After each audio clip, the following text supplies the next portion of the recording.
বঙাইগাঁও জিলাৰ বৈতামাৰী ৰাজচক্ৰৰ তালগুৰি গাঁৱৰ কৰুণ দৃশ্য।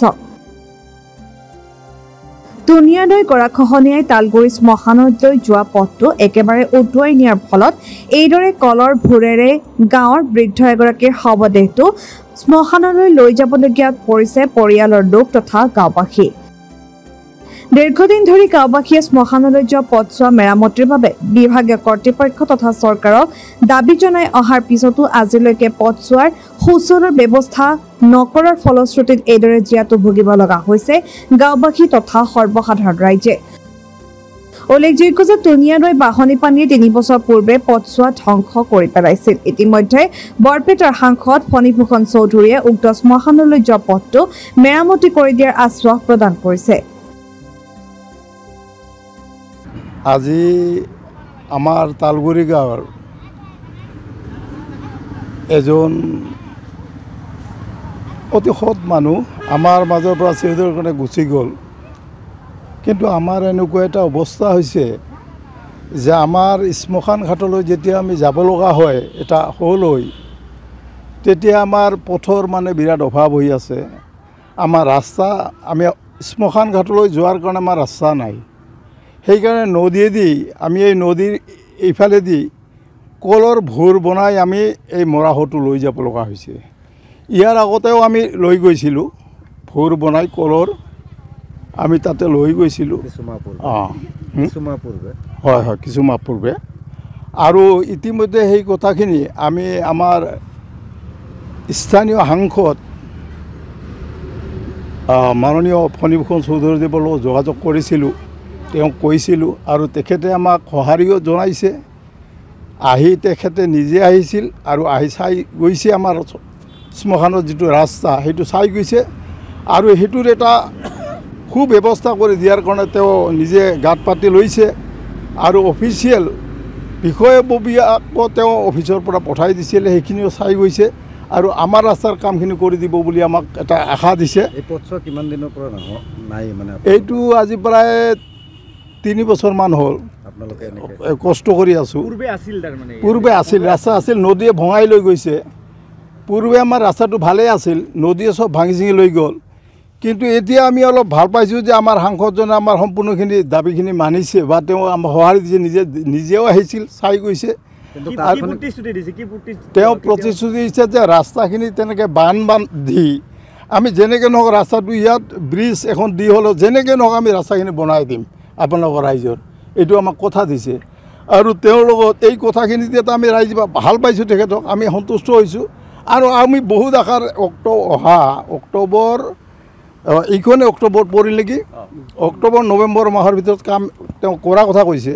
আৰু এই যদি কামখিনি আমিও আশাৰে ৰৈ আছোঁ যে আমাৰ অক্টোবৰ নৱেম্বৰ মাহৰ ভিতৰত কামখিনি কৰি দিয়ক আৰু ৰাইজেও আমি উপকৃত হ'ম। 3টা বছৰে আপোনালোকে এনেকৈ আমি আজি 3টা বছৰে তেওঁলোকে নেদেখিলে, প্ৰশাসনে 3টা বছৰে নেদেখিলে।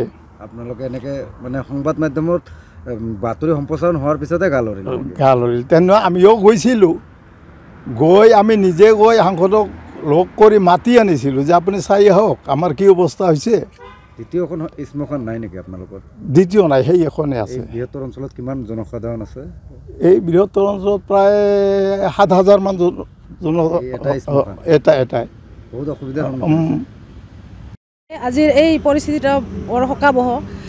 মোৰ দুখ লাগিছে। আমি গাঁৱৰ সাধাৰণ মানুহ, গাঁৱত যেতিয়া মানুহৰ মৃত্যু হয়, শোকাবহ এই মৃত্যুক লৈ গাঁৱৰ মানুহে বা পৰিয়ালবৰ্গই যি সমবেদনা আমি জ্ঞাপন কৰিব লগা হয়, তাতোকৈ আমাৰ মহা সমস্যা হৈছে মানুহজন মৃত্যুৰ পিছত যে আমি শ্মশানত থ'ব লাগিব, আমাৰ সেই এটা ৰাস্তা নাই। আজি দুখৰ বিষয়, পৰিতাপৰ বিষয়, এই মহাপবিত্ৰ টুনিয়াই নদীৰ বুকুত আজি এই কলৰ ভোৰ সাজি আমি যে সেই মানুহজনক থ'ব লগা হৈছে, এটা আমাৰ বৰ পৰিতাপৰ বিষয়। সেইকাৰণে মানুহে মানুহৰ বাবে হিত চিন্তা কৰি মাননীয় প্ৰশাসন বিষয়া তথা আমাৰ সাংসদ মহোদয়ক মানুহৰ হিত চিন্তা কৰি মানুহে মানুহৰ বাবে সৎ চিন্তা ভাৱনা কৰি অলপ আমি চালি জাৰি চাব কৈছোঁ আৰু খুব ততাতৈয়াকৈ খুব ক্ষিপ্ৰতাৰে কামখিনি কৰিবলৈ আমি ইয়াৰে বিনম্ৰ আহ্বান জনাইছোঁ। ইয়াৰ পূৰ্বে আপোনালোকে জিলা প্ৰশাসনক যোগাযোগ কৰিছিল, কিন্তু কোনো হেৰি কৰা নাছিল, সঁহাৰি পোৱা নাছিলোঁ। বহুতে গৈছে। ঠাইখন কোনখন জিলাৰ অন্তৰ্গত কোনখিনি ঠাই? বঙাইগাঁও জিলাৰ অন্তৰ্গত দক্ষিণ বৈতামাৰী এটো অঞ্চলৰ তালগুৰি গাঁও।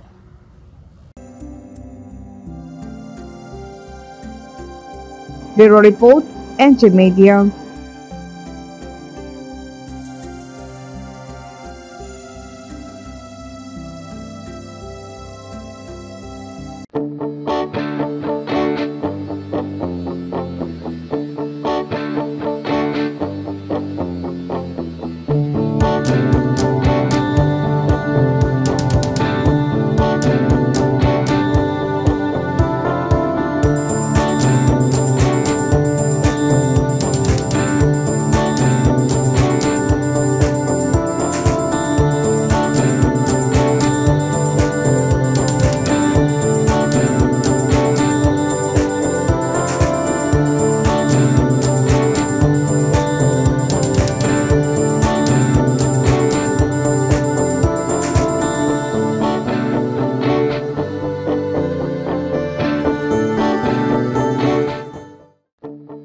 আপোনাৰ সপোনৰ ঘৰখন কেনে হ'ব? আপোনাৰ সন্তান আৰু আপোনজনৰ সৈতে কেনেদৰে কটাব আপোনাৰ আজৰি সময়? এই সকলোবোৰ সমস্যাৰ সমাধান লৈ শুভম গ্ৰুপে আপোনাৰ বাবে লৈ আনিছে আপোনাৰ সপোনৰ ঘৰখন। 362টা ফ্লেটযুক্ত শুভম গাৰ্ডেনৰ সফল নিৰ্মাণৰ পাছতে 20 বছৰৰ ভৰসা 16টা প্ৰজেক্ট 28 লাখ বৰ্গফুটৰ সম্পূৰ্ণ নিৰ্মাণ আৰু 15 লাখ বৰ্গফুটৰ চলিত প্ৰকল্প নিৰ্মাণৰ অভিজ্ঞতাৰে যোৰহাটত শুভম গ্ৰুপে নিৰ্মাণ কৰিছে দ্বিতীয়টো প্ৰজেক্ট শুভম পাৰ্ক। অত্যাধুনিক সা সুবিধাৰে নিৰ্মিত শুভম পাৰ্কত আপোনাৰ আৰু আপোনাৰ সন্তানৰ বাবে থাকিব club, badminton court, community hall, kids play area, splash pool আৰু জিম ক্লাব। প্ৰতিটো ব্লকত থাকিব 2.5 BHK, 3 BHK, 3.5 BHK ফ্লেট।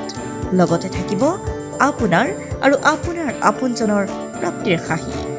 আজিয়ে বুক কৰক আপোনাৰ সপোনৰ ঘৰখন। যোগাযোগ কৰক 6003301010 নম্বৰত। আমাৰ ঠিকনা সোণাৰীগাঁও, তৰাজান, যোৰহাট 785001। 6000ৰো অধিক বাসিন্দাৰ ভৰসা শুভম গ্ৰুপ। যোৰহাটৰ প্ৰথমখন NABH স্বীকৃতিপ্ৰাপ্ত চিকিৎসালয় AJ নাৰ্ছিং হোমত নৱসংযোজন কেটলেব। 96খন বিচনাযুক্ত neurology, nephrology, urology, medicine, OBS and gynaecology, orthopaedics, paediatrics, cardiology প্ৰতিটো বিভাগৰে নিয়মীয়া OPDৰ লগতে ডায়েলিচিছৰ সুবিধাযুক্ত চিকিৎসালয়খনত সংযোজন কৰা হৈছে হৃদৰোগীসকলৰ বাবে অত্যাধুনিক কেটলেব, য'ত মুখ্য চিকিৎসক হিচাপে আছে অভিজ্ঞ কাৰ্ডিঅলজিষ্ট ডক্টৰ গৌতম দাস আৰু তেখেতৰ সহযোগীসকল। ইতিমধ্যে যোৰহাটস্থিত চিকিৎসালয়খনত প্ৰথমবাৰৰ বাবে সম্পন্ন হৈছে এনজিঅগ্ৰাফি আৰু এনজিঅপ্লাষ্টি। ইয়াৰ লগতে 12খন বিচনাযুক্ত ICU, নিঅ'নেটেল ICU তথা মাল্টি স্পেচিয়েলিটি হস্পিটেল হিচাপে 3টাকৈ মডুলাৰ OTৰ উপৰিও 24 ঘণ্টাই ৰাইজৰ বাবে উপলব্ধ এক্স-ৰে, আল্ট্ৰাছাউণ্ড আৰু CT স্কেনৰ লগতে অত্যাধুনিক চিকিৎসা সেৱা।